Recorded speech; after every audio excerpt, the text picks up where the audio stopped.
বৈশ্বিক নিরাপত্তা নিয়ে নেটোর সেক্রেটারি জেনারেল মার্ক রুটের সঙ্গে আলোচনা করেছেন নবনির্বাচিত প্রেসিডেন্ট ডোনাল্ড ট্রাম্প।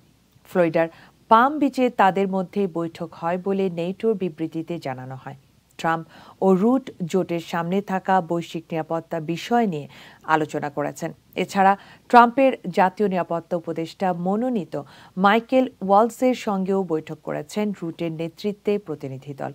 ৫ নভেম্বর যুক্তরাষ্ট্রের ৪৭তম প্রেসিডেন্ট নির্বাচিত হওয়ার পর ট্রাম্পের সঙ্গে এটি রুটের প্রথম সাক্ষাৎ। সম্প্রতি রাশিয়ায় হামলার জন্য ইউক্রেনকে যুক্তরাষ্ট্রের তৈরি ক্ষেপণাস্ত্র ব্যবহারের অনুমতি দেন প্রেসিডেন্ট জো বাইডেন। এর একদিন পরে ১৯ নভেম্বর মার্কিন দূরপাল্লার ক্ষেপণাস্ত্র দিয়ে রাশিয়ায় হামলা চালায় ইউক্রেন। তবে রাশিয়ায় হামলার জন্য ইউক্রেনকে ক্ষেপণাস্ত্র ব্যবহারের অনুমতি দেয়ায় বাইডেনের উপর ক্ষুব্ধ হন ট্রাম্পের মিত্ররা। কারণ ট্রাম্প যুদ্ধ শেষ করার প্রতিশ্রুতি দিয়ে নির্বাচনে জয়ী হয়েছেন। এ বিষয়ে ট্রাম্প কোনো মন্তব্য না করলেও বাইডেনের সিদ্ধান্তে উত্তেজনা বাড়বে বলে মনে করছেন তার ঘনিষ্ঠরা।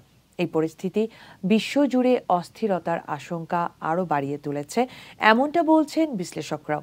কেউ কেউ বলছেন ইউক্রেনকে ক্ষেপণাস্ত্র ব্যবহারের অনুমতি দেয়ায় তৃতীয় বিশ্বযুদ্ধ বাধতে পারে। খোদ ট্রাম্প পুত্র এই আশঙ্কা প্রকাশ করে বলেন, বাইডেন প্রশাসন তৃতীয় বিশ্বযুদ্ধ বাধাতে চায়। এদের শুধু মুনাফা চাই, জীবনের কোনো মূল্য নেই।